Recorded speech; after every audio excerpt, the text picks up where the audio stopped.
আসসালামু আলাইকুম। বরাবরের মতোই চলে আসলাম সহজ একটা রেসিপি নিয়ে। আজকের রেসিপিতে থাকছে ডাল ভাজা। আর ঘরোয়া পদ্ধতিতে স্বাস্থ্যসম্মত উপায়ে দোকান থেকে না কিনেই এই ডাল ভাজাটা কিন্তু ঘরে বানিয়ে খেয়ে নিতে পারেন। আর খুব সহজে বানানো যায়। তো আজকের এই রেসিপির জন্য এখানে আমি নিয়ে নিচ্ছি হচ্ছে বুটের ডাল। এখানে আমি 1 কাপের মতো বুটের ডাল নিয়েছি।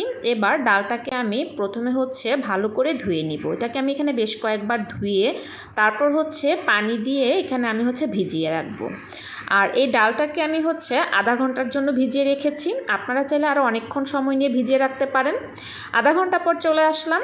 এখন আমি এটাকে ছেঁকে নিব। এখানে পানিটাকে আমি প্রায় 10 মিনিটের জন্য ছেঁকে নিয়েছি। আর ফ্যানের বাতাসে কিন্তু আপনারা এখানে পানিটাকে শুকিয়ে নিতে পারেন। চাইলে টিস্যু পেপার দিয়েও এখানে পানিটাকে ছাড়িয়ে নিতে পারেন।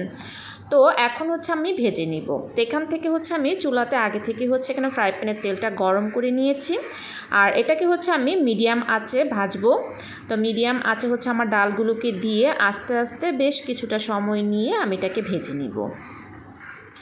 আর এই ডাল ভাজাটা কিন্তু সবারই ভীষণ পছন্দের। যদি স্বাস্থ্যসম্মতভাবে ঘরে এভাবে তৈরি করা যায় তাহলে আর দোকান থেকে কেন কিনে খাবেন।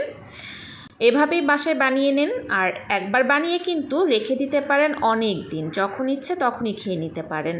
তো এখানে হচ্ছে আমার ডালটা প্রায় দেখেন হয়ে এসেছে।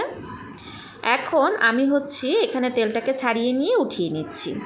তো এখানে হচ্ছে আমি এগুলোকে সবগুলোকে উঠিয়ে নিয়েছি।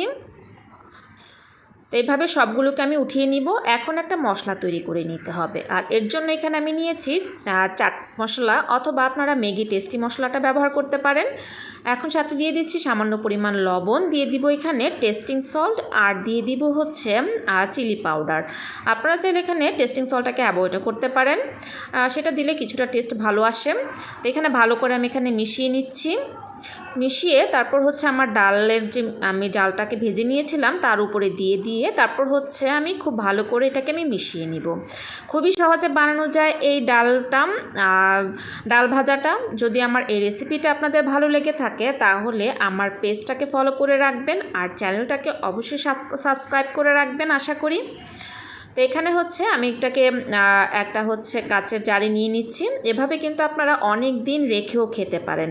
দেখেন দেখতেই কিন্তু কতটা লোভনীয় লাগছে। তাহলে স্বাস্থ্যসম্মতভাবে ঘরে তৈরি করে ফেলুন এই ডাল। আর এখন থেকে আর দোকান থেকে কেনার প্রয়োজন নেই। দারুণ কুড়মুড়ে এই রেসিপিটা, খেতেও ভীষণ মজার হয়।